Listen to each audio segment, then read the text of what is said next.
All right, Shalom, Israel. This is the Israelite School of Universal and Practical Knowledge under Commanding General Yohana. And we have been called to teach the so-called blacks, so-called Hispanics.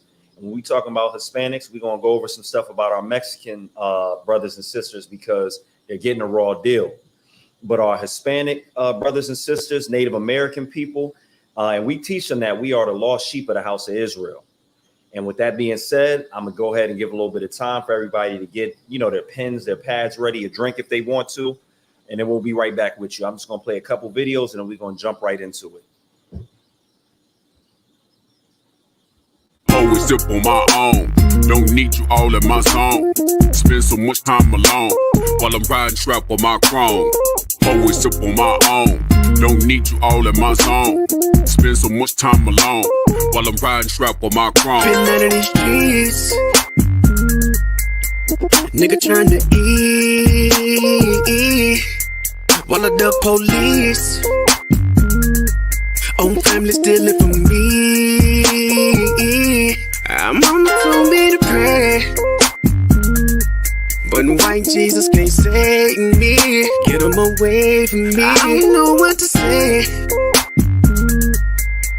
So many niggas hating me. Get them away from me.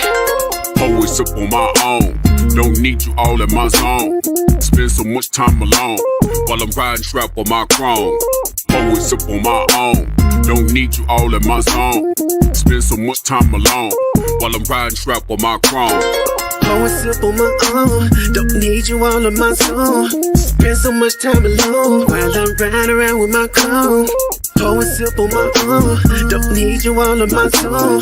Spend so much time alone while I'm riding around with my chrome. Trying to keep it on the true side, nigga. Laying low to play it cool, nah, nigga. Ass niggas on the team, I've been known to get the green ever since I was 2'5", nigga. Coop hanging out the roof, nah, nigga. Cause I ain't stunting on them. Put my whole team on so they ain't wantin'. When niggas doing bad, you know that they be hating on you. Get the hoping that you fall, they be waiting on it. Bullshit get bread from the envy. Best friends get to looking like enemies when you got it in this bank account empty.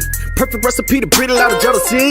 Looking from a bird's eye view. Learn from everything I've been through. Told my baby girl, if you ain't spending life with the nigga, never let him put a dick up in you. Cause if a nigga wrong, I'ma check that shit. And when you paper long, never flex that shit. Told my son, when you getting money, never trick it to a bopper, flip it over, then invest that shit. Give a lot of game, trying to bless my kids. Gotta keep it real, that's the best shit. Got hitters up in Philly, back in Texas. When I get up on the track, yeah, I wreck shit. Always sip on my own. Don't need you all in my zone. Spend so much time alone while I'm riding trap on my chrome. Always sip on my own. Don't need you all in my zone. Spend so much time alone while I'm riding trap on my chrome. Always sip on my own. Don't need you all in my zone. Spend so much time alone while I'm riding around with my chrome.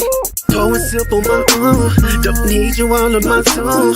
Spend so much time alone while I'm riding around with my chrome. All right, Shalom, Israel. So we back in class. We have classes Monday through Friday. For those of you who don't know, may see this video after this live broadcast, because I know the brothers and sisters that are in here now, are diligently in these classes and learning, so they could tell, their family members, their friends, and their people, that we are the lost sheep of the house of Israel. Now, if you didn't catch it the first time, again, this is the Israelite School of Universal and Practical Knowledge under Commanding General Yohana. And we have been called to teach the so-called black, so-called Hispanic, and so-called Native American people that we are the lost sheep of the house of Israel. Those people that I named are our brothers. They are our sisters. We go through turbulent times. And a lot of thought and energy is put into what famous people say rather than what the actual truth is or what a popular opinion is. And really, we should be doing our own independent research and listening to those who don't have much to gain, from their allegiance or from their ideals turn into what they want us to believe. So let me go ahead and get us started. Salakia, give me one moment. I'm going to go ahead and get the first verse for us.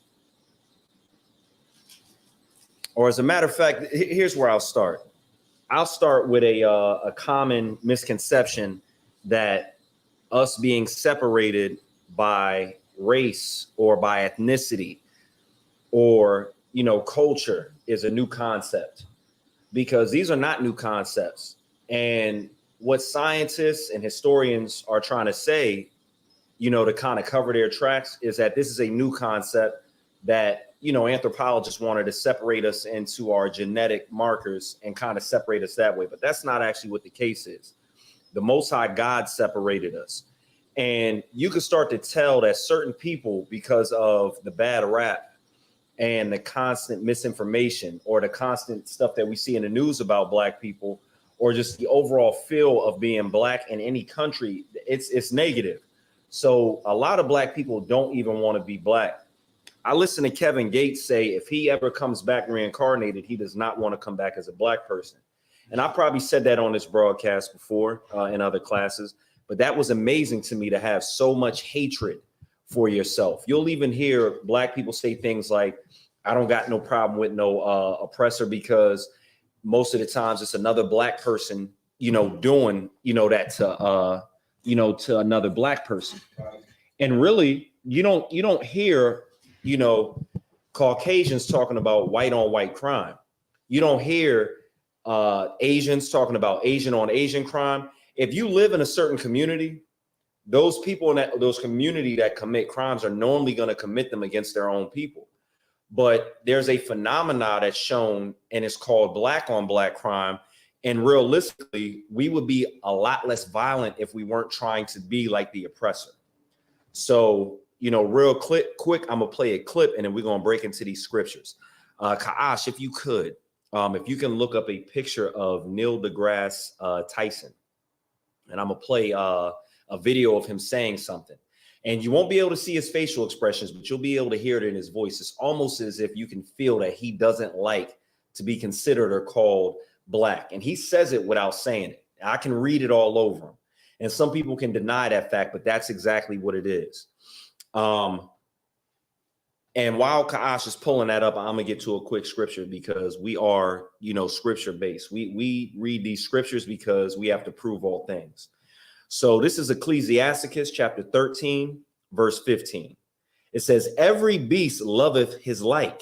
So that is something that is instinctual for an animal, to love his like. The squirrels are with the squirrels, the rabbits with the rabbits, whatever birds, they hang with the same type of birds. You'll see ravens, blackbirds, and robins all hang in their distinctive groups, because it's instinctual. It's something that's natural. And every man loveth his neighbor. Now, when we talk about what a neighbor is, so we can get that clear, it's not talking about every man loveth all mankind, because we know in the scriptures there are precepts. So let me go ahead, before I move to Ecclesiastes 13 and 16, let me go ahead and get what our neighbor is. Give me one moment. Salakia.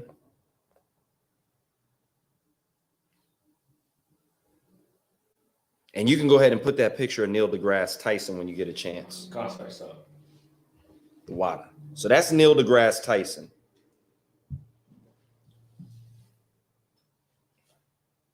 All right. So Leviticus 19 and 18, and this is a law that I'm going to reread again, because it says about every man loving his neighbor. So it gives you the first verse, and it says that every animal, and I'm paraphrasing, every beast loveth his like. And I let y'all know that that's instinctual. It's something that is coming natural to that animal. Like rabbits are with rabbits, lions hang with lions. It's in its natural state, an animal wants to be with its own kind. So it says every man wants to be with his neighbor. Go ahead. What's that verse? The first verse was Leviticus 13 and 15. Salakia, Ecclesiasticus chapter 13, verse 15. Khan. And if you can read that for me when you get it, I'll go ahead and read the precept, and then we'll move back to 13 and 16.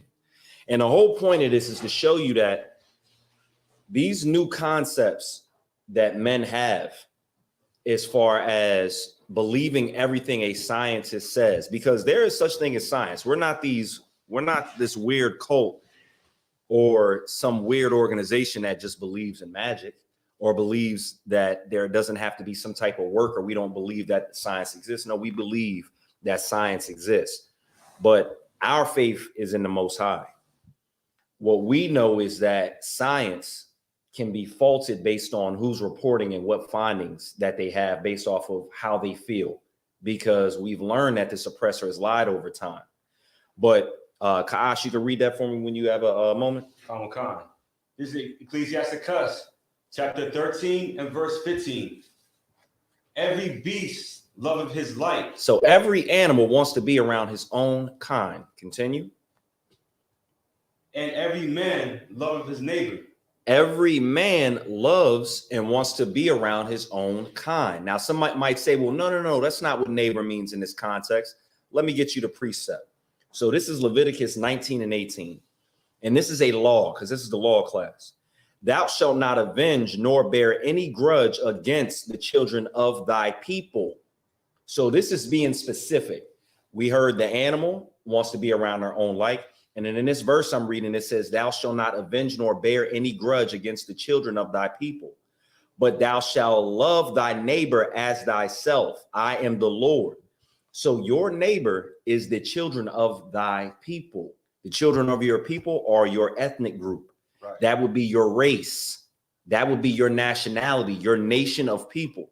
These aren't just some man-made constructs that have been divvied out amongst the earth, because we can see there are clear differences in us. Blacks, Hispanics, and Native Americans can't eat continuously what an oppressor can eat because it affects us a certain type of way. These are things you can easily look up. The blood pressure of a white person stay at a certain level, and that can be normal for them. And then if a Black, Hispanic, or Native American tries to meet them at that same level with blood pressure, we would end up with a disease. We would end up dying, having diabetes, high blood pressure, and being sick because we are different. We can't eat and conduct ourselves the same type of way. And the Lord said we were holy and we need to act accordingly. So again, that was Leviticus 19 and 18. Go ahead and put that in your precept book, and then we're going to get back on this lesson. So moving down to Leviticus 13 and 16, Baba Kashan. Leviticus 13 and 16. Salakia, sir. I keep on saying Leviticus since I'm bouncing back and forth. Ecclesiasticus 13 and 16. Ecclesiasticus chapter 13 and verse 16. All flesh consorteth according to kind, and a man will cleave to his like. That is literally saying the same thing as, and every man loveth his neighbor. All flesh consorteth to their kind. You're going to want to be around your brothers. You're going to want to be around your own people. It's where you're most comfortable. I'll never forget the time that I walked into I was doing an event, helping my track team raise money. And we were at the NASCAR races. And I was cool. I was around my team. So it's a lot of brothers on my team. And there was still, other races of people on my team, but mostly, it was us on the squad. And I remember leaving to take my break from working the race event, a NASCAR event. And I walk into the stand and I'd seen what looked to be like 200,000 Edomites. And in that moment, I've never been more uncomfortable in my life being around another group of people, because it was just a sea of oppressors. It looked ridiculous.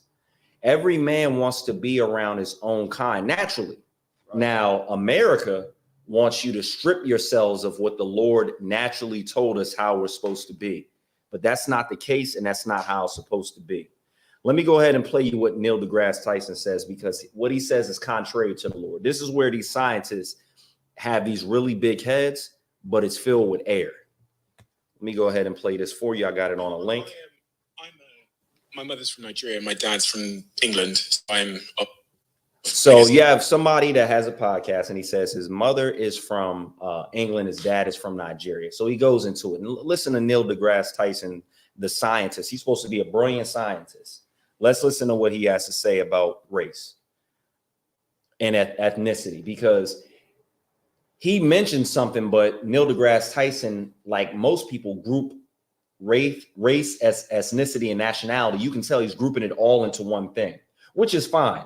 But you could tell there's a pinch point where he doesn't like what's being said, and his facial expressions and his tone show.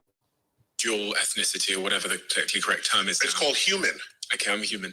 It's called, just say it. Repeat after me. What race are you? You're the human race. What race are you? You're the human race, as if we aren't all different, as if our nation, our nationality is not something that has been destined by God this entire time, as if God didn't create us to be different, as if us being different, us looking different, amongst different racial groups is something that happened by accident, as if the Lord did this without knowing, like, oh, shoot, I created niggas, like, oh shoot, I created oppressors, excuse me, Salakia. Oh shoot, I created blacks. It wasn't an accident. The Lord did this on purpose. Yeah. But Neil deGrasse Tyson, he doesn't want to be with the black race. He wants to be the human race, because even in his mind, without him saying it, he feels devalued as a black person. Go ahead. Did you say his father was from Nigeria?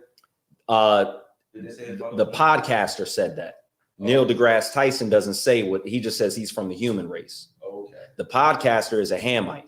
Oh, okay. But this Neil deGrasse Tyson, to the best of my knowledge, he's a brother. Okay. And people see him as being brilliant. I think that he has a lot of knowledge, and having a good memory is a sign of intelligence. Yeah. But as far as his breakdown, what he's saying here and other stuff that I've heard him say, brother's not so brilliant. He may have a good memory. He may be smart in some aspects that could be measured, but he has no wisdom. And the Lord is what is how you know whether or not that you really are brilliant. Like the priests and prophets, they were brilliant. You make a decision to come in here and change your life through all odds, when there's all these pleasures that you could be doing out here, and you decide to do the right thing, that's brilliant. That's a brilliant decision. Talking about the moon and the stars and believing that things are eons and millions of years old when radiocarbon dated is faltered is just pure idiocy. I'm not going to call him an idiot, but I'll say that he's unwise. That's what I'll say. Because obviously the brother is qualified in science as far as what he's learned from the oppressor. He does have a great memory, because I see him rattling stuff off, but he's not wise. I can tell how he's grouping these different, race, as ethnicity, and nationality into the same thing as most people do. But let me go ahead and play it. Salakia. Human race. You just spent 10 seconds telling me how anthropologists liked to divide up the world and force. He didn't tell you that. He didn't tell you about the anthropologists dividing up the world. And unbeknownst to him, God divided us, not anthropologists. When somebody made the term race, they were just doing a break off of nationality. The oppressor will take things and just remix it and make it their own and say that they came up with it. Neil deGrasse Tyson is offended that he would mention this, because now he has to be, oh, I'm just a black person. Like this Nigerian, I got you 1 second. This Nigerian whose father's a Nigerian, whose mother is an Edomite, he can probably trace his history back far. Neil deGrasse Tyson can't trace his history past a slave ship. It offends him to hear about anything outside of saying you are the human race. Go ahead. I just have a quick question. Go ahead. Salaki. You said that God divided the earth and not an anthropologist.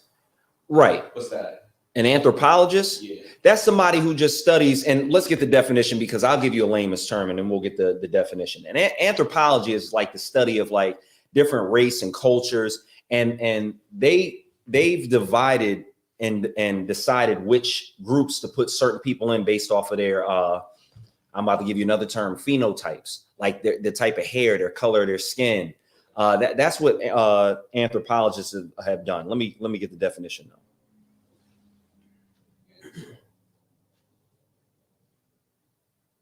All right, so anthropology is the study of the origin and development of human societies and cultures. Let me see if I can find how they put us in different. I mean, I'm not going to go too far into it, but it's just like a scientist that does that type of study. No sweat. All right, I'll go ahead and continue. Us to then agree with their categories. Line everybody up from ghost white to coal black, and you'll have a human being of every single skin color in between. Okay? Or did you happen to be born? He didn't say So he didn't say he was black and his mom was white. He said, I'm Nigerian and my mom is whatever heathen nation his mom said. He didn't say anything about black and white. He gave a nation. Right. But Neil deGrasse Tyson is offended. He's confused on what the Lord has said about our people. I'll continue. Tell me which mixture you are. I don't give a rat's ass. Okay, you're a human being. That man's offended that he's black. That's all that is. It is a shame for him to be black in his mind. He just wants to be a human because being black is just so terrible to Neil deGrasse Tyson. Sitting across the table from me. Now, continue. Sorry, it's your podcast. He's laughing now, but he was upset. Could y'all tell by his tone how upset he was?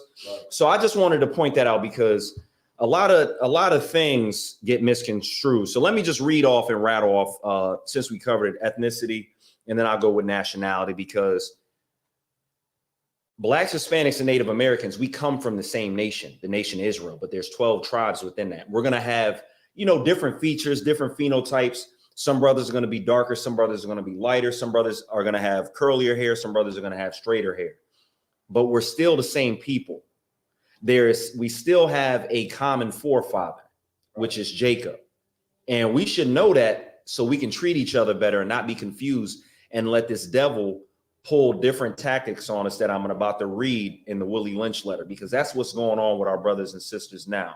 Don't allow the suppressor to get you to sin and hate your brother in your heart. And that's part of the law. That's why I'm going to cover it for this law class. So it's Encyclopedia Britannica. I normally like to pull it from there because other definitions aren't even qualified sometimes for me to even read. They're so ridiculous. But Encyclopedia Britannica says, ethnicity refers to identification of a group based on a perceived cultural distinctiveness that makes the group into a people. The distinctiveness is believed to be expressed in language, music, value, art, styles, literature, family life, religion, ritual, food, and so on. As you can see that Black people have been destroyed so much, even the ones that we consider brilliant, they don't even want to be bothered with that because they can't go back to their ancestors and find anything great about the value, the art, the music, because they believe it's all been taken away. They just don't know where to look. We've been lied to. We've been destroyed as a people because we did not follow the laws, the statutes, and commandments. Let me get the definition of nationality. Nationality, a group of people who share the same history, traditions, and language, and who usually live together in a particular country. That's the Israelites.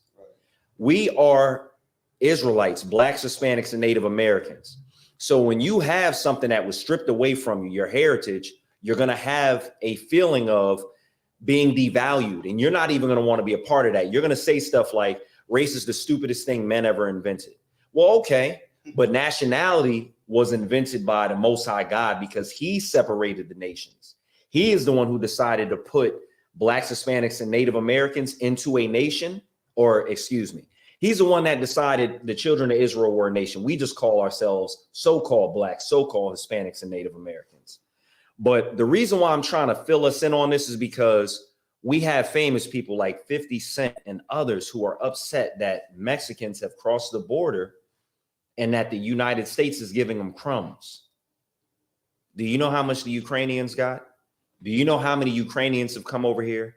No, it was none of your concern because you let propaganda get in your mind and then you begin to hate your brother because you had envy.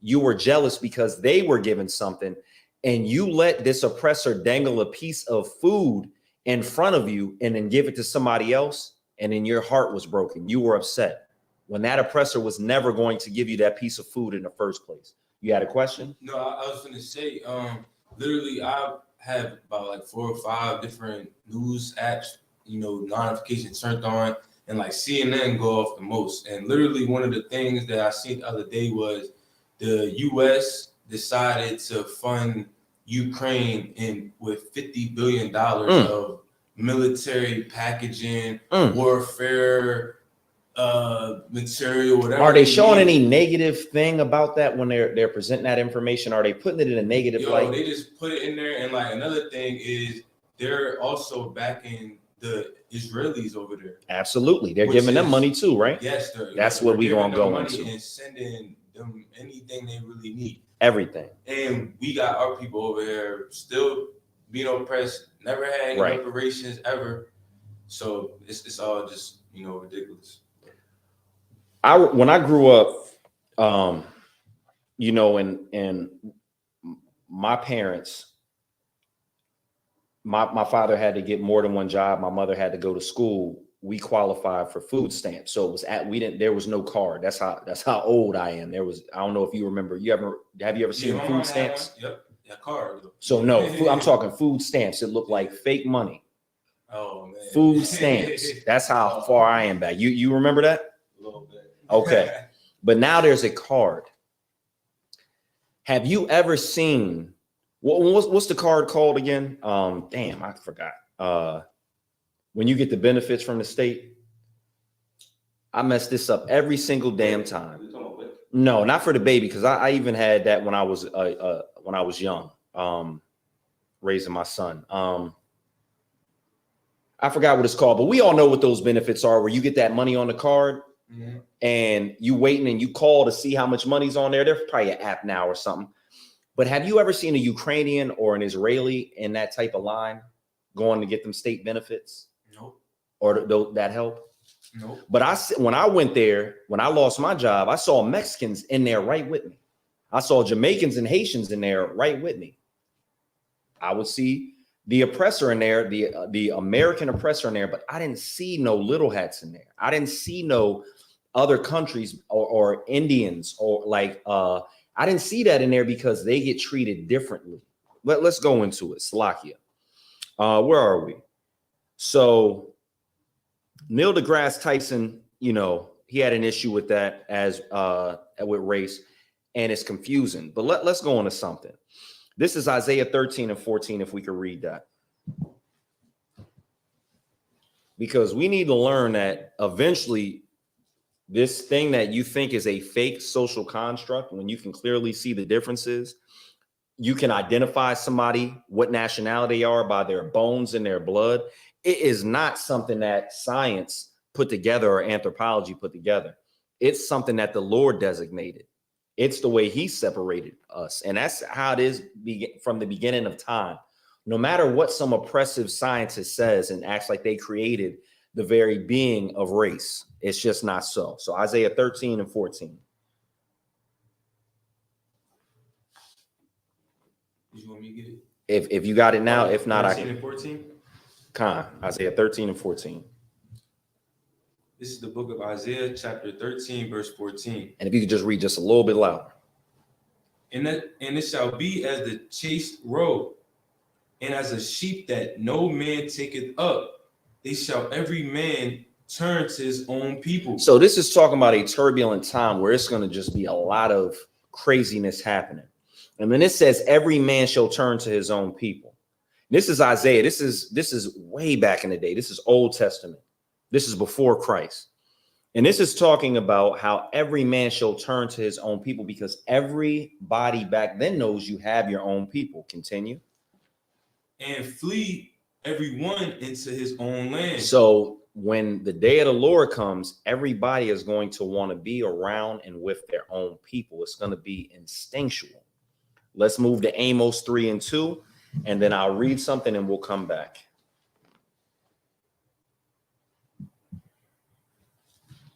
Because right now we should get it into our heads. Yeah, it's okay to work with different people, but you should have a pride and a sense of belonging to your own. You shouldn't just feel like you want to belong to just the human race, because at the bottom of the totem pole with the human race is Blacks, Hispanics, and Native Americans. So even if you say you belong to the human race, people are going to identify you as a Black, a Negro, an N-word, because I don't want to say the N-word and us, get a strike against the account. But you should just get with your people and make ourselves great. Like Zephaniah 2 and 1 says, don't just try to mix in with the rest of the heathens and the oppressors, like Neil deGrasse Tyson says. Somebody got Amos for Yep, me? I got it. The water. This is the book of Amos, chapter 3, verse 2. You only have I known of all the families of the earth. So the Lord is talking to Israel right now, and he's saying out of all the families of the earth, so you can even see there that the earth is separated into different families. So a nationality, think of it as a family. Blacks, Hispanics, and Native Americans are the same family. So when they cross the border, don't have hatred for your neighbor, your own family, the children of your people. Continue. Therefore, I will punish you all. Well, I will punish you for all your iniquities. So this is concerning the law.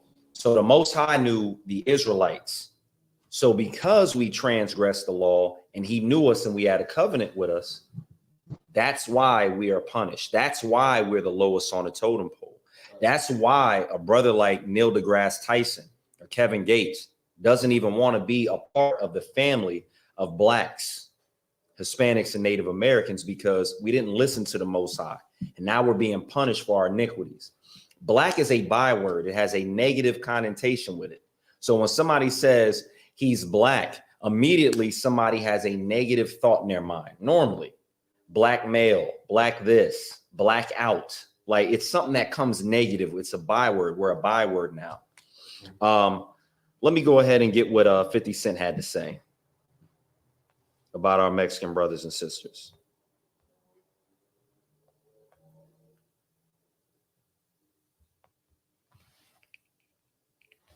Let me see.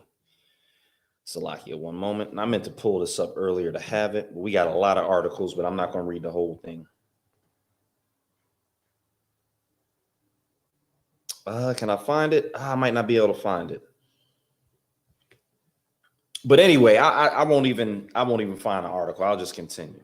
So 50 Cent is upset because it's being reports out there that Mexicans are coming over here and they're getting a lot of benefits that blacks didn't get, that blacks don't get. They're getting housing, they're getting food, money on their cards, as if blacks were going to get that in the first place. As if we weren't over here for 400 years already. Right. And they were going to give us anything in the first place. 50 Cent doesn't know the history. And I'm going to go into a little bit of the history of the relations between blacks and Mexicans. It's not like what you have in the prison. It's not like how we're separated there too, because the oppressor knows how to separate us, because when we get together, we're stronger. When blacks and Native Americans were together, we were stronger. They had to put out propaganda to separate us like they're doing now. Exactly. There's a certain amount of misinformation that they're going to put out, negative things about us that are going to make us not like each other. Like, oh, he's getting the money. I don't like him no more. I'm jealous of him. Why aren't you just purely mad and say, hey, you gave my brother money? Great. I need that too. Why not do it that way? Why not say, hey, they came over here. You should give them their money, but we need our money too. Even if you did it like that. No, you're such a slave. You're upset that someone's getting something that you were never going to get in the first place, and they're using it to separate you from them. You don't understand that? You're mad because they came over here, but why are they over here in the first place? Because the United States has constantly destabilized Latin America, whether it's drugs, whether it's taking one of their leaders and having them overthrown and putting somebody else in play. You're going to want to read what the United States has done to Mexico, what they did to Cuba, even to the Hamites, what they've done. And put in whole families of people who were criminals to run that country so they could have control of oil, wealth, and land. But you're mad because the Mexicans are fleeing. If there wasn't an issue with what was happening over in Mexico, what America has done over there, then they wouldn't need to come over here. Mexico has nice weather. It's beautiful over there. People go over there for vacation. Why in the hell would they come over here and risk being tore up by barbed wire? Because it's terrible over there. Because America has helped grow the cartels, and I'm going to get into that. But first, let me read something. So this is the Willie Lynch letter. and the making of a slave. Some people try to refute this, but the information in it is so clear once you read it and what's been done to us and how it matches up with history. And even currently what's happening today, it's just so easy to see that whoever's saying that is a liar. So this is the Willie Lynch letter. I'll give you a brief synapse of what's actually going on. So this is just a man who is coming over and he's telling, people in the States how to manage their slaves without hanging them. Because he said when he came over here, he smelled a slave hanging and they were losing profits by that. And he's teaching them how to control our minds. So let me read something for you. This is on page 8. And he gave the methods, and here are the methods. He said, these methods have worked on my modest plantation in the West Indies, and it will work throughout the South, Salakia. Take this simple little list of differences and think about them. So he's going to give you a list of differences of the slaves. So same people, but there's small differences. Me and you, we might have some differences, but we're still brothers. We're still the children of Israel. So your father is from Judah, right? Yep. My father is from Judah as well. But you would be closer to Christ's color than I am. I'm a little bit lighter than you. And what they're saying is they will be able to use that difference against us when there is no difference. Then we're not struck with colorism in here. We know our nationality is a child of the Most High God, a child of Israel. We're not color struck like some people. We don't let that decide because there's certain brothers who have hair that's not like mine. And you have certain brothers whose hair is even on the farther end of the spectrum of being curly. But we don't let that, make us greater or less than, because it isn't. Go ahead. And you know what's even crazier? I had 5 boys, 5 of us all together. Well, actually, there's 6 of us all together. Okay. Same mom, same dad, both dark skinned. Mm-hmm. I'm dark skinned, brother light skinned, lighter than you. Next, my sister is dark skinned. Then my next sister is light skinned, even lighter than my light. Right. And both same mom, same dad. So they finna get into that in the Willie Lynch letter, and it had nothing to do with anything. Exactly. So yeah. We hold in ourselves the different, like a black man and a black woman are gonna have different spectrums sometimes of pigmentation when they have children. Like one of my uncles had 4 children. He had 2 different wives, but for some reason the males were darker and the females were lighter. So the females took his genes or his phenotypes as far as color, and then the other ones took their mothers, but it was same family. But let's get into it. It says, on top of my list is age, but it's there only because it starts with an A. The second is color or shade. We think we're different from the Mexicans because we look a little different, but he's going to even talk about hair in this. There is intelligence, size, sex, size of plantations and status on plantations, attitudes of owners, whether the slaves live in the valley, on a hill, east, west, north, south, have fine hair, coarse hair, or is tall or short. Now, so fine hair. Normally, our Mexican brothers and sisters are going to have a different texture of hair than us. And we see that as being something that is like foreign to black people. But Chili from TLC, lo and behold, has that same type of hair that they're calling fine.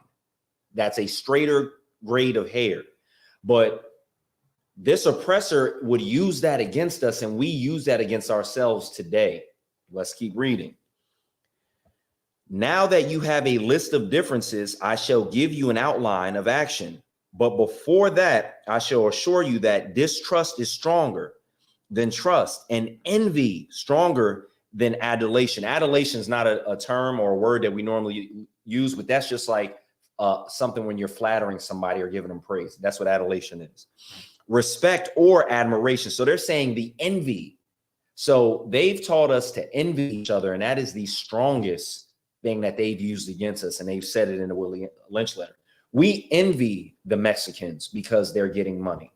We envy the Mexicans because they're seemingly getting these benefits, but those are crumbs compared to what the Ukrainians are getting. I read an article where they're saying they gave the Ukrainian refugees, like not just for the war efforts, but they gave them close to something like $2 billion in humanitarian aid. $2 billion. The $2 billion. The refugees that came over here are in the 200 and something thousands. 271,000 something refugees came over here. Did blacks complain about that? The refugees came over here, the Ukrainians, and they said, I don't want to be around black people. They came from and I brought this out before. They came from a war-torn country where Putin is breaking his foot off in you know what? They're getting bombed and they're concerned about being around us. Do you know what the Mexicans and the Guatemalans they live amongst us. They don't have no problem with that. I think it was a group of Guatemalans that we didn't want in our neighborhoods, and they cleaned up the neighborhoods and said, let me show you what type of people we are. But on the other hand, the Ukrainians that are getting billions of dollars don't want to live around us. And they say there's too many of us around them. They'd rather be around something safer. Even in England, they say this. Let me continue to read. I shall give an outline action, but before I shall assure you that distrust is stronger than trust and envy stronger than adulation, respect, or admiration. So they're going to use the envy of us against each other. They're going to use our hair against each other. They're going to use our color against each other. The fact that the Mexicans, the Guatemalans, and all our other Hispanic brothers and sisters look slightly different, they're going to use that against each other. And they're going to show us how to envy each other by giving us money to one side and not giving it to the other. And they were never going to give us that in the first place. This is on page 9. I just took a brief little thing from it.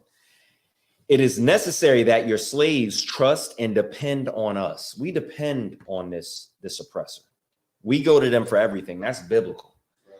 And let me go ahead and keep going because there's a lot that needs to be said. So let me see. Let me get Exodus 19:5. And you'll have to excuse me because I have this. And while we get that, let me go ahead and read the chat. Shout out to the chat. Let me see. Shout out to the chat. Excuse the noise in the background. Smyrna has a like a volunteer fire horn or something in the back. So we got LB Shalom Yahweh Shamar Latham by Hashem Yahweh Shai. That's my rib. Kanai, rib of Officer Dashayim. Shalom sis. Torah. Shalom sis. I don't know. We have two Torah, so I don't know if that's Officer Matazapah's rib. I believe it is. We have Sarah Yakar. Shalom Yahweh by Hashem. Salakia Shamar Atham by Hashem Yahweh Shai. That's priest and officer Rawam Yahala. Salakia. The rib of priest and officer Rawam Yahala. We also have UPK Shara Yakar. Salakia. Let me go down. I'm sorry, these names are a little tough. Bear with me. Salakia, if I mess up your name. We got Sharash Gabar. Shalom, brother.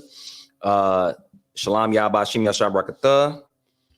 And then, yeah, that's it. And I appreciate y'all checking in. So, all right. So shout out to the chat. All right. So Exodus 19:5. This is Exodus chapter 19, verse 5. Now, therefore, if ye will obey my voice indeed and keep my covenant, then ye shall be a peculiar treasure unto me above all people. So right there, you can see the ending says above all people. So you have to know there are different types of people on earth. It also says if you obey my voice, which is obeying the laws, the statutes, and the commandments of the Most High. There's an opposite that comes with that if we don't obey the Most High. You can go ahead and finish that verse out. For all the earth is mine. So the earth is the Lord's. That's the way he wanted it, and that's the way it's going to eventually be. But right now we're in a situation to where we are not in a space to even show our brothers and sisters the proper, love. So we did read the Willie Lynch letter about how they would use our stuff against us. So let me give you reasons why we should love our brothers and sisters. And this is more carnal. This is history. The Bible says that a spiritual man would know, but we have brothers and sisters who aren't so spiritual. Let me get that for you. So there's something called the Alamo. And for brothers who don't know what that is, I'll give you a quick rundown of what it is, and then I'll read some articles about it. The Mexicans used to own when the United States had taken over, this country. Mexico still owned at a certain time. I think it was like the 1800s, 1843. They still owned all of modern day California, Nevada, Utah, Arizona, New Mexico, Texas, parts of Wyoming, Colorado, Nebraska, and Oklahoma. So at a certain time, Mexico had that. They don't have it anymore. And I'm going to give you a little bit of a rundown on why and the history of what the United States has done to bring Mexico to where it is now, to get people to even come over here and even need help. So at one point in time, Mexico rented land to America. They came over and they abused that rental agreement, and it caused a situation called the Battle of Alamo. Kaash, if I could, I'm going to send you, matter of fact, if you can look up, let me see. I'm going to send you a picture. I'm going to try to get your email because I should have had this on Tuck already. Matter of fact, I'll send it to you through text message. I'm not sure if you'll be able to. It's a picture of blacks and Mexicans together because I want to show you a flyer of the propaganda, even though the United States started the battle. And I want to show you how we were brothers in arms before this. So let me see. Salakia. Matter of fact, what's your email, Kaash? It's KASHUPK@gmail.com.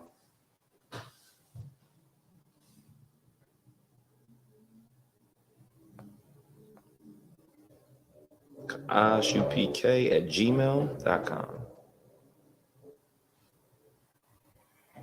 Gotcha. And I'm going to send that to you because I want brothers and sisters to see this because we used to be linked in a way that was great. America tried to come over to certain places in Mexico with slaves, and we're told we don't allow slaves here. Black people here are black Mexican citizens. That's what Mexico did for us back in the day before being destroyed by the United States. Right. And I believe that we should get together like the Lord says in Zephaniah 2:1 and just gather together because we're stronger. Why else would they want to put out propaganda and separate us? Why else would they destroy us constantly and pit us against each other? So Kaash, I went ahead and sent that to you. Let me know if you get it. It doesn't have a subject line for the sake of time. And just let me know when you get that. So I'm going to read you an article. I started going into the brief, history of the Alamo, how there was a rental agreement between, Mexico and a lot of settlers. It was a part of Mexico that at the time was Mexico, but it's now Texas. So this is a article from Time Magazine that was it was printed a while back, or it was released a while back. And it says, we've been telling the Alamo story wrong for nearly 200 years. So we've been told a lie about what happened at the Alamo. And we've also been told a lie about who won. It says, now it's time to correct the record. So let me just read a little bit about this article. And the Alamo deals with Mexicans standing against the United States and doing it with black men as well. And they're going to give you an example. And this is a great example, I have to say. They're going to give you an example of what happened to make Mexico and the United States go to war and how it started, because it was a skirmish, and then something else happened that I'll get into about President Polk, which was a disgusting devil, and what he did to draw the Mexicans into war with the United States and how he lied. All right, it says, imagine if the U.S. were to open interior Alaska. So they're saying this is what Mexico did. Mexico opened out their borders and the United States came in. But they're saying, imagine if we did it and Canada came in, just so you guys understand the parallel. If we were to open interior Alaska for colonization, And for whatever reason, thousands of Canadian settlers poured in. So the rental agreement wasn't just for United States, it was for France to come in, any settlers from different European countries to come in. But the United States was by and large the most that settled, and they started taking advantage of that rental agreement with that land in Mexico.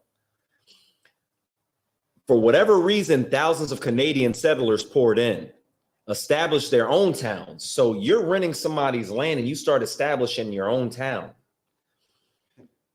Hockey rinks, Tim Hortons store. So they're saying what Canadians normally do.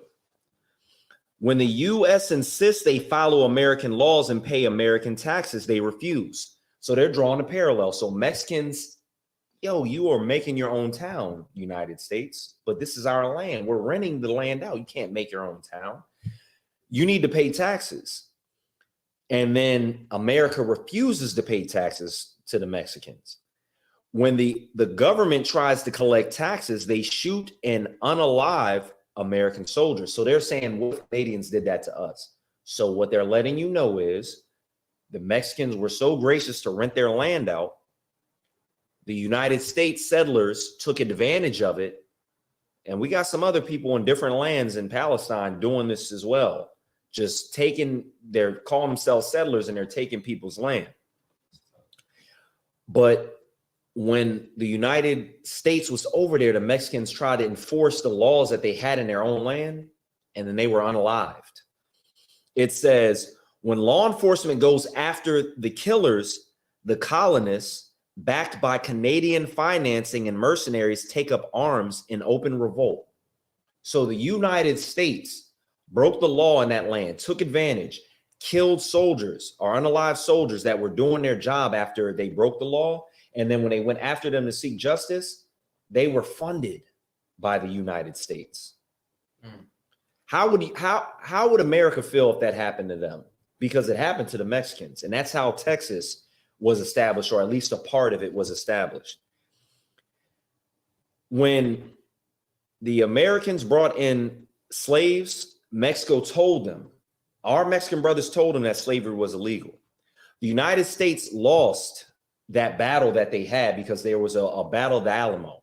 And that picture right there is a black and a Mexican brother that is in arms together. You see, they got the sombrero on, they got all those bullets on them because they're ready to go to war and stand their ground for what the United States had done. They tell this great story, but we were great that day. You guys ever heard of Davy Crockett? Sound familiar? He's like a legend, like a settler. He was out in the wild doing all this stuff. The blacks and the Mexicans, they murked Davy Crockett at the Battle of Alamo. They got their behinds whooped. We were strong together. Davy Crockett was unalive there. That's why the next battle, they gathered way more forces, and then blacks and Mexicans lost the Battle of Alamo. And that's when it was established, the Republic of Texas. So just a little bit more brief history. We'll get back into these scriptures.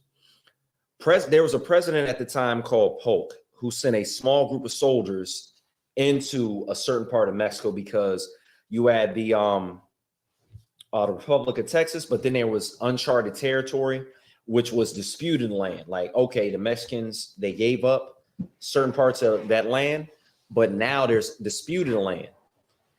Polk sent men into there like pawns that were Americans, and when the Mexicans defended their land, they were killed or unalived.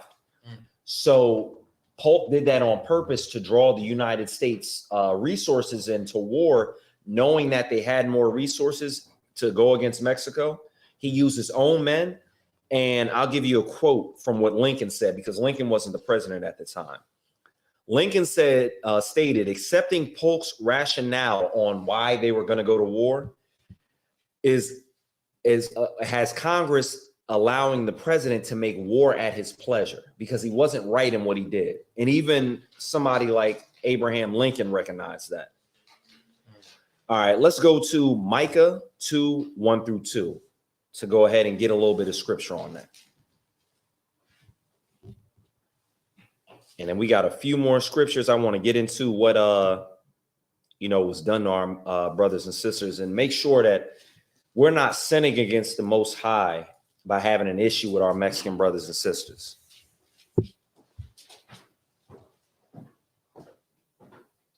What was the chapter and verse again? That would be Micah 1. Salakia, let me go down. Micah 2, 1 through 2. Because what Polk did it was evil. Not only did he use his own men, because that's what Americans do. The United States government will send their own men in to be unalived for oil for the interests of the pockets of rich people that are already rich. Polk's mission was to take California from Mexico, and that's how he did it, by sending his own men to be unalived, by sending them in a territory that he knew would cause a discourse between the United States and the Mexicans. And it was a plan that he devised. He thought about it, he acted it out, and it worked. Lincoln had a problem with it and said it was wrong. But yet and still it happened. All right, let's read that. This is Micah chapter 2, verse 1. Woe to them that devise iniquity and work evil upon their beds. So Polk, imagine the president of the United States at this time is devising a plan to not only have his men unalived, but to steal land that doesn't belong to them after an atrocity that happened to them in the first place when their law enforcement had went to collect taxes. Continue. When the morning is light, they practice it because it is in the power of their hand. He had the power to do it because he was the president. They had the funds, the resources, and they had the force of the United States government to do it. Go ahead. And they covet fields. They covet fields. They coveted the land of California in that instance. Continue. And take them by violence. They gathered together and slaughtered our people. Continue. In houses and take them away. So they oppress a man and his house, even a man and his heritage. Good night.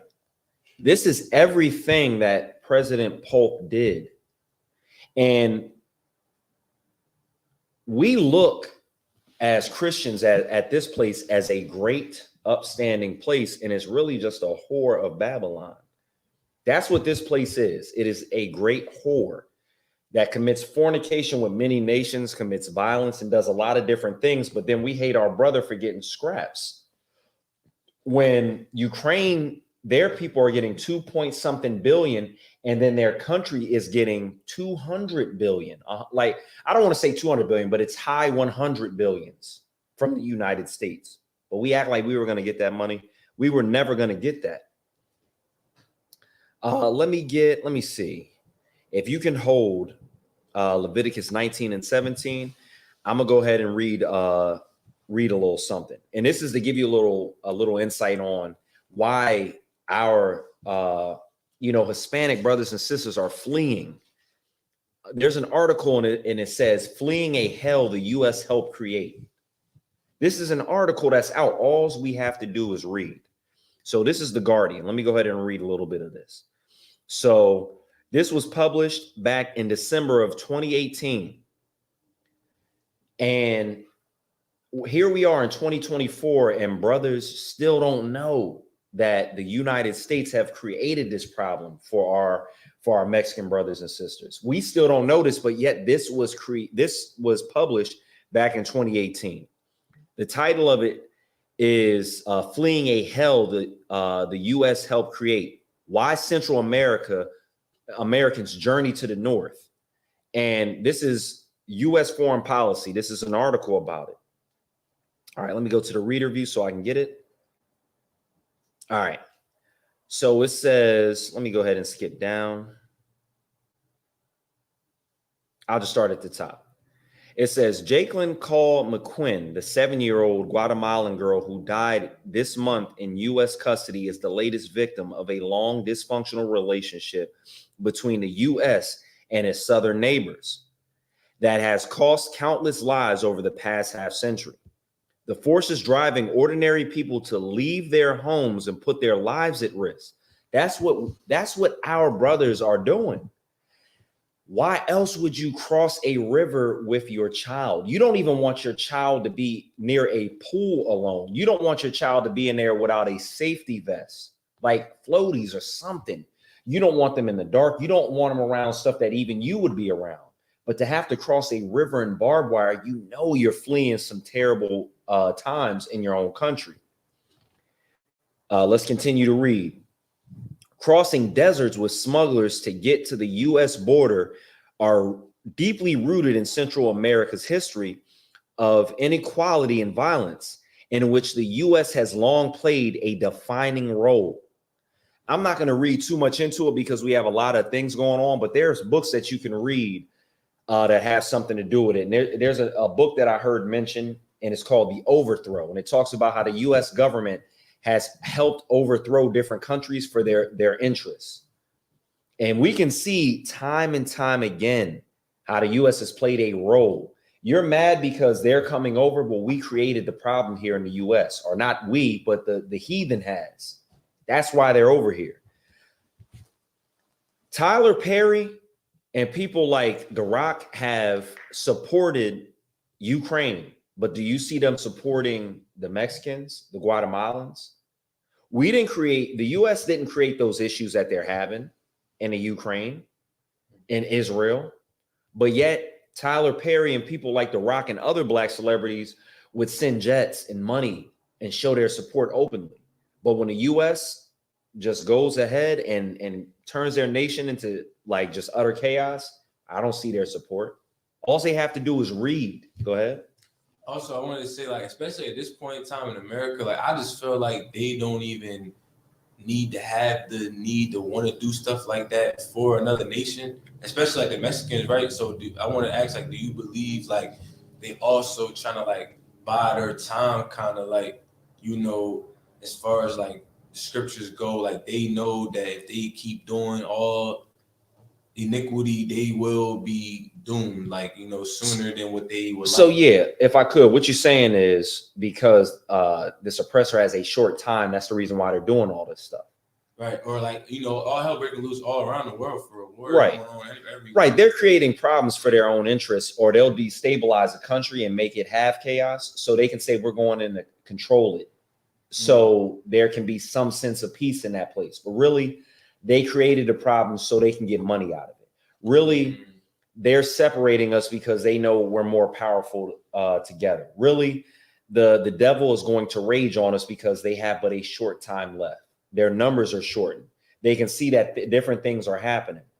America has been brought down a few notches when it comes to being in power. Right now, Russia's gaining power. There's a lot of different things that's happening with World War III. And right now, we're sending money to Ukraine. We're sending money to Israel and other countries that are supposed to be our allies.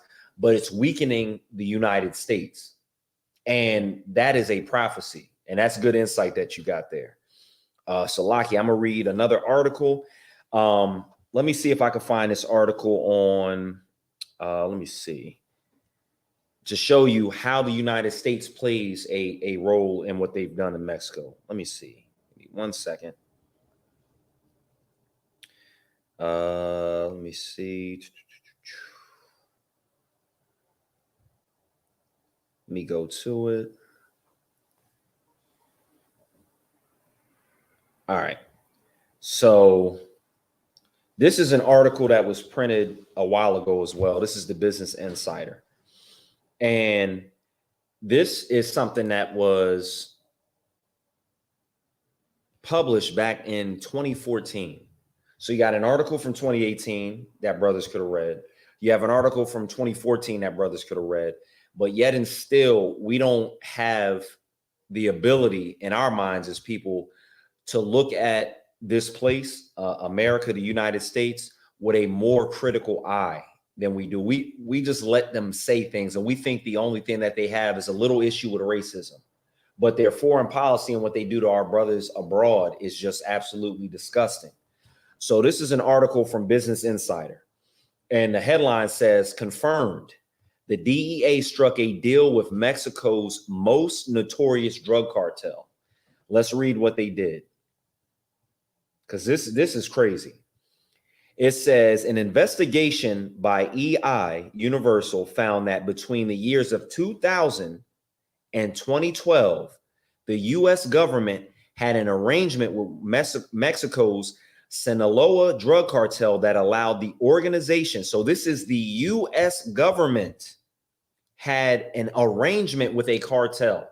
They talk about this war on drugs. They talk about how this is bad and this is bad, but you made an arrangement. Let's hear what they did.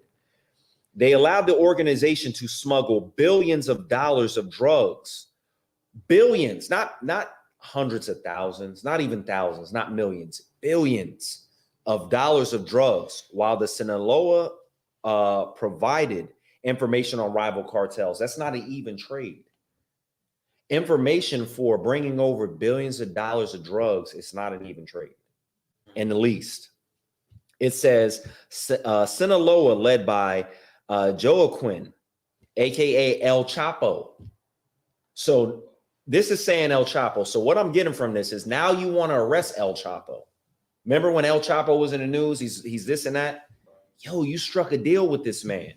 You let him destroy his country while destroying ours to get information on other drug cartels. When you spend billions, or excuse me, when you spend millions on surveillance, and I think it's billions, I have articles about it. You could have just done surveillance, but there's a two-edged sword in this. You're going to destroy Mexico because drugs destroy those people, and you're also going to destroy Black America because those drugs are coming to our neighborhoods. When they get here, the drugs that you allow to come in, billions of dollars worth, you're going to allow our people to get hooked on drugs.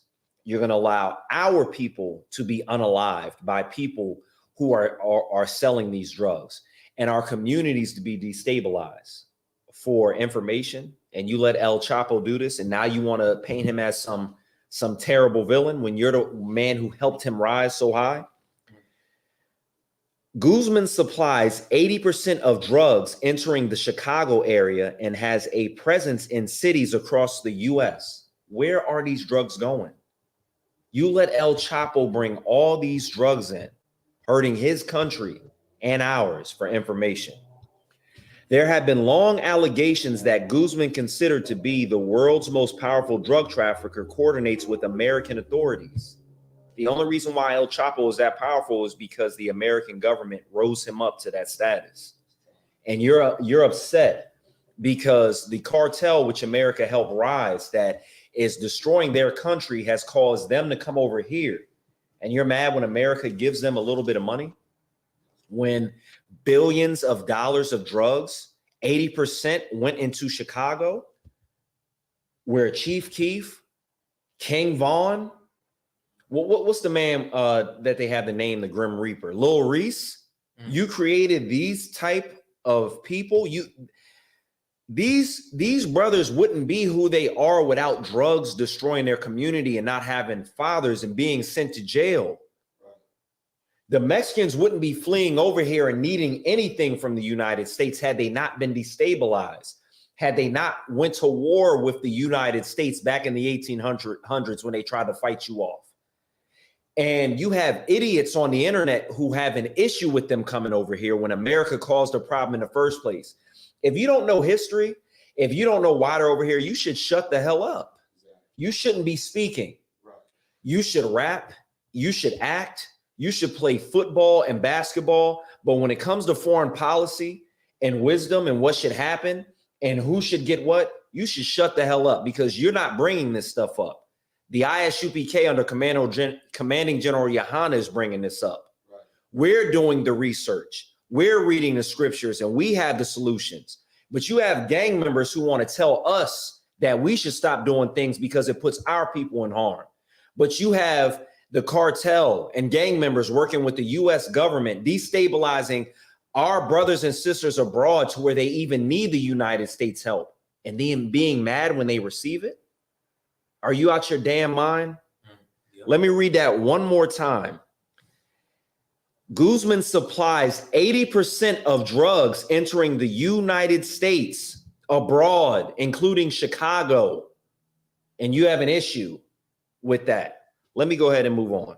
I'm getting a little bit mad with what I'm reading right now. Salakia. Let me read something. This is called The Impact on Drugs on Society. And this is justice.gov. This is unclassified information. So you can read it. You can have access to this information. You should be learning and knowing what's going on before you open your big mouth.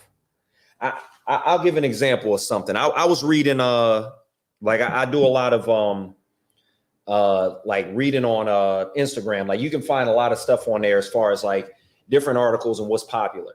And then you can research it yourself and see what's true. You have these crazy heathens that want to destroy the electric car industry, which is fine if you want to do that. But why do you want to do that? Because you heard that electric cars are dangerous and they can catch fire and explode. And then I see somebody put up something that says these cars explode, they're a danger to the road. And then lo and behold, when I go and just do the simple research, and I'm not just some dumb sheep on the internet, you find that electric vehicles are least likely to catch fire versus petrol vehicles, which come in second, and then hybrids, which come in first. All we have to do is just do a little research and find out. And then you can see the whore of America lift up her skirt and show her sins. The United States government supplied and enriched the cartels when they could have enriched the people over in Mexico so they wouldn't have to come over here. Did they provide jobs for them? No. Did they provide any stability or aid abroad like they do with the Ukrainians when they let 270 something thousand come over here, or excuse me, 207 something thousand come over here? Did we give Mexico $2 billion? No. We gave El Chapo the go ahead to destabilize Mexico and poison Chicago and other cities abroad that have our brothers and sisters in them. And then we complain when the Mexicans get money, but we don't complain or go against the government verbally when they supply cartels with drugs. We don't do that. Goodness gracious. The impact of drugs on society. The trafficking and abuse of drugs in the United States affect nearly all aspects of our lives. You don't think Chicago and these other cities, urban cities, were affected by the $2 billion that came over from the United States government? Hell yeah, they were. Your anger is in the wrong place. I'm going to read something real quick, Salakia, for the sake of time. Let me go ahead and pull that up. Because if you were wise, your anger would be in the right place. Instead, you're a slave, which is envious of your brother. That's what you are. A slave that sees your brother getting something, and instead of being, you know what, that's what's up, I'm glad they're getting it. You're not knowledgeable. You're a slave that has the ability to read, but you won't. And you would know that America has done this to them and many other Latin countries. You should read War Against All Puerto Ricans. You should read The Overthrow and find out what your beloved country has been doing so your anger will be in the right place. So this is a scripture that when you're wise, you'll know where your anger should be, and you'll know that it's okay to be mad. Let me go ahead and get that. I think that's in Ecclesiastes 7:7, Salakia. Let me see. All right. And I'm going to read it for the sake of time. It says, Ecclesiastes 7:7, surely oppression maketh a wise man mad. So when you see me, Officer Quahal, Officer Ka'ash, Captain Tazayawan, Captain Arya, Officer Matajiala, our brothers, Officer Zarabakar, mad on the street, Officer Azal Ward, Officer Dashayim, Tazayad. When you see us on the streets, Officer Kwashawan, when you see us in Delaware mad on the streets, is because we know what oppression is, And the smarter you are, the more ignorance is not bliss. You won't be some idiot on the internet being happy because you saw Trump give us a couple crumbs when the Ukrainians are getting billions of dollars, when they can come over in this country, when Indians can come over in this country, not our Native American brothers, when Arabs can come over to this country and establish businesses in the hood and rake up billions of dollars and send it back and enrich their people. But you mad because the Mexicans got destabilized by the U.S. government and they need help? Shit, Salakia, we gonna give them help. We gonna do clothing drives, food drives, because Christ said feed the sheep. You're not a damn Christian. You worship the devil. You are just like the devil that the Bible speaks of.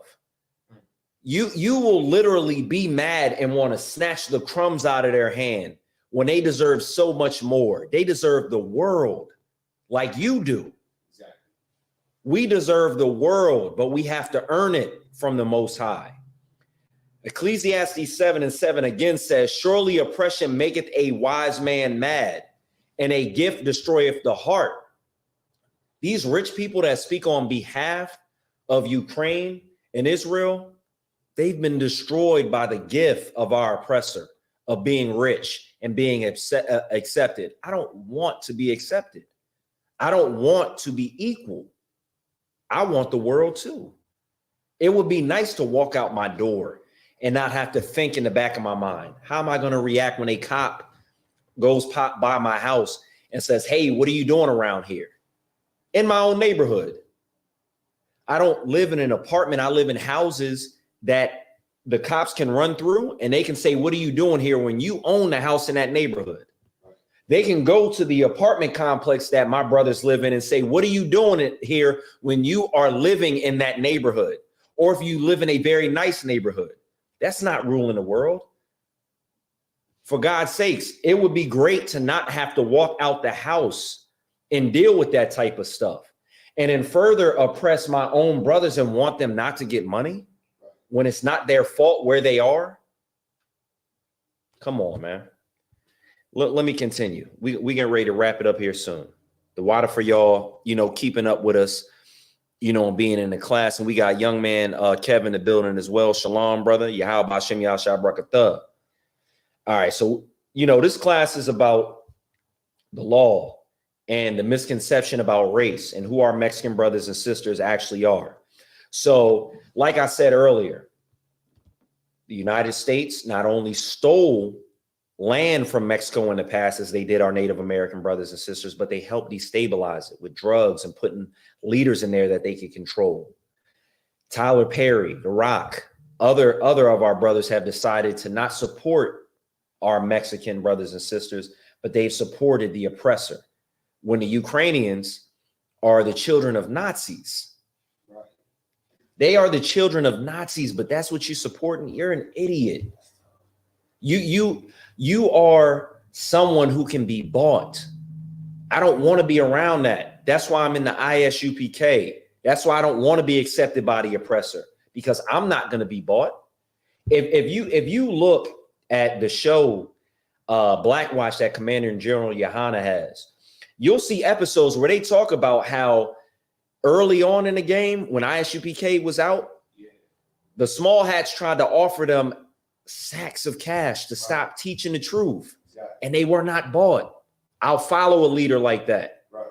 I won't follow somebody in the Black community that's rich and opens their mouth against our brothers because they're being bought, or they don't understand, or they don't have a history or a knowledge of who they are and what they should be doing. If you don't have the answers, shut your mouth. Let us do the talking. We can unite our brothers and sisters. Right. We don't need people that just know how to commit violence against our own to speak on our behalf, because what you perpetuate about us causes more danger than what we do. Understand that. All right. So drugs have a large impact on society. Mexico was destroyed by the cartel that America helped enrich, and so was our cities. Who are the Mexicans? We can look at Mayan history, because they are the Mayans, but they are also the Israelites. there's something that you can look up, and it is one of the oldest 10 commandments found in history. And it was found in New Mexico, and they call it the Los Lunas Stone. Go look it up. Why would the Los Lunas Stone be in Mexico or New Mexico, which was once owned by the Mexicans and our Native American brothers and sisters? Because we are the Israelites, because they are the Israelites, and they were over there, and somebody inscribed the oldest found, one of the oldest found 10 commandments known to man in Mexico, Los Lunas Stone. Let's go to another reference. We have a book called Issachar, son of Jacob, because the Mexicans are Issachar by their actual nationality, because Mexican was not their given name. Right. They were called a different people before that and a different people before that, and they did not speak English.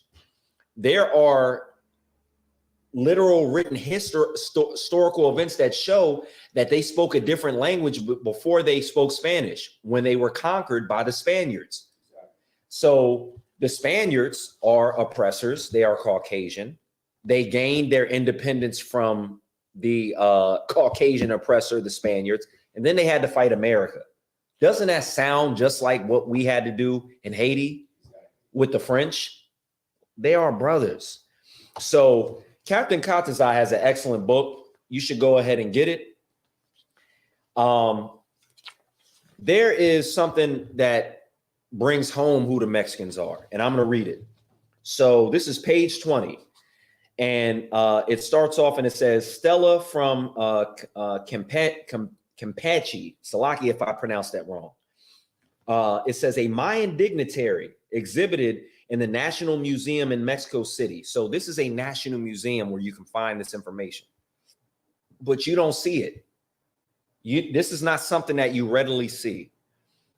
It says the dignitary is wearing an earring with an easily recognizable Star of David. So if you look behind me or on this jacket, you will see that this is what people call the Star of David, but it's the Shield of David.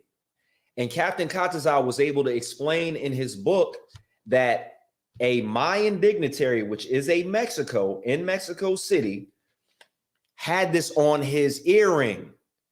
It says, encircled by a marine rope and half covered by a water glyph on its lower side. So I'll show you the picture of it, which you're not going to be really able to see. You should get the book so you can have this, because after a while, there's certain things you're not even going to be able to get, especially book-wise. I wouldn't be surprised. What's it called? There's a movie about it where they start destroying books and Bibles. I wouldn't be surprised if they start destroying physical books, any remnants of us being the children of Israel. So if you look at historical events, anthropology, as I mentioned it before, you'll see that Mexicans, Blacks, and Native Americans are the children of Israel. And it's only by our oppressor that we think otherwise. So since they are the Israelites and we are the Israelites, let me read something that we're doing wrong if we go against them. Let me get Leviticus 19 and 17 if somebody was holding that for me. Why? Because love is what I've seen our community do for. There was something that happened in France, Paris, or something like that, and they were like, pray for France. I don't know if you guys remember that back in the day. It was on Facebook. Right. Yeah, I didn't do that. Pray for France. I'm going to pray for Haiti, because France made Haiti pay for their freedom as if their bodies were tools and needed to be paid for. Like they needed financial redemption in order to not be slaves anymore. I'm not praying for France in that manner. You don't want to know what I'm praying for France. You do? I'm praying that France is visited by the Most High at their lowest state. And I'm praying that the Lord brings them lower so they can understand the atrocities that they've brought upon my people. Right. I'm not going to pray for the oppressor so he can rise up and be able to oppress more. So he can do something like raise up a drug cartel or a gang and end up making them the largest, biggest thing so they can destabilize our communities on both sides and abroad.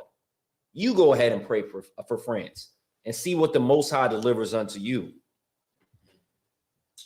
All right, so Leviticus 19 and 17. This is Leviticus chapter 19, verse 17. Thou shalt not hate thy brother in thine heart. Our brother is the Mexican that we know in the UPK as Issachar. Let me see. We got Colombia, Uruguay, that's Asher. So those are other Hispanic countries. Right. We got the Cubans, which are Manasseh, Puerto Rico, which is Ephraim, Guatemala to Panama, Zebulon, Dominicans, which are Simeon. Like I said earlier, the Mexicans are Issachar. We can't hate these brothers because we would be sinning against the Most High. And I'm in the law class trying to teach you that. Right. So you don't commit sin against the Most High. So you don't break his law. Salaki, if we can get that from the top again. Thou shalt not hate thy brother in thine heart. Thou shalt in any wise rebuke thy neighbor and not suffer sin upon him. We should not rebuke our neighbor and not suffer sin upon him. And who is our neighbor? The children of thy people. The 12 tribes of Israel, that's our people. Let me get 1 John 2 and 9. And then we'll get ready to wrap up soon. Good night. As we get that, the audacity of people to just open their mouths that are just so ill-informed of what's actually going on. To sit there and just try to give information when you have misinformation. I see so many people, and this is a little bit off topic, but you got people like, let's use Erykah Badu. I like to use her as an example because I think it was Captain Tazariak that has said something to something of the fact of, how can you be spiritual when everything you do is so carnal? Like, how many different men are you going to let run up inside of you? But you talking about you're spiritual. I remember, and I don't know if this brother was telling me the truth or not, but he said he used to go on tour with her. Like he did poetry, this, that, and forth. She wouldn't let them eat meat. Like they would have to be eating like avocado sandwiches. That's something that brothers really didn't even do. And they said they would sneak off and get ribs. This is a brother I used to work with back in the day at my security slavery. Avocado sandwiches. You won't let brothers eat meat, but you taking all that meat from brothers, but you spiritual, Salakia. That, like, we got to stop letting people try to rule over us that have not our best interests at heart and don't even have the knowledge or wisdom to do it. We listen to rich people when rich people can't even help us. And the scriptures can tell you about that easily. But Salakia, what was the verse? 1 John 2 and 9? 1 John 2 and 9. If you could, Baba Kashah. He that said he is in the light and hated his brother is in darkness even until now. You think you're enlightened and you have the answers and you hate your brother. You hate the Mexicans. You hate the Guatemalans because they're coming over here for help when they were destabilized by America's rising up of cartels and foreign policy. And you think you're in the light. Can I get that one more time from the top? He that said he is in the light and hated his brother is in darkness even until now. Even until now. So from the beginning, even until now, these brothers don't know what they're talking about. Let me see. Let me get Leviticus 25 and 35, and then I'm gonna search out a verse. And Salaki, I said it fast. Leviticus 25 and 35. And let me see if I can find something real quick.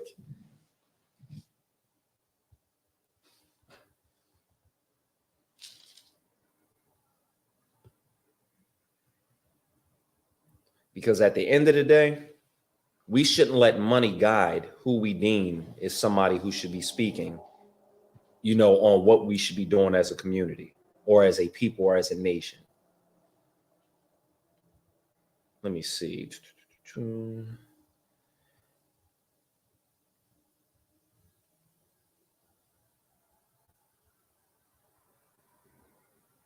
you can go ahead and read that whenever you got it. This is Leviticus chapter 25, Verse 35. And if thy brother be waxen poor and fallen in decay with thee, then thou shalt relieve him, yea, though he be a stranger or a sojourner. When our Mexican brothers and sisters come over here, and we see them as strangers, we should still help them. Exactly. We should still lift them up. ISUPK, under Commanding General Yahana, we are going to do that. We're going to have clothing drives, food drives in the communities that the United States has so easily destroyed with drugs from the cartel. And when our brothers and sisters that were destroyed by those cartels that were risen up, and they come over here, we'll give them clothing and food as well. Don't sin against the Lord. This was the law class. I'm Officer Quahal. I'm going to go ahead and pass the class over to Priest and Officer Kaash.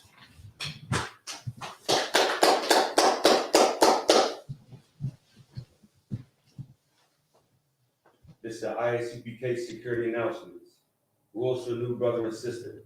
When a new brother or sister comes into the school, they are off limits for 6 months. They're to be saluted only. They're here to set themselves of the world. If they need transportation, the teacher will arrange it. After 6 months, if a brother or sister has an interest in a particular person, they are to seek counsel from the heads. Tithes, which is a commandment. Numbers 18 and 21.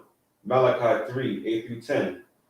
Ma'asra, which means a tenth in Hebrew, is 10% of every penny of any increase the Lord gives you. Priest fund is a free will offering for the priest, not mandatory, whatever amount you would like to give. Upcoming holy convocations, Thursday, the Feast of Purim.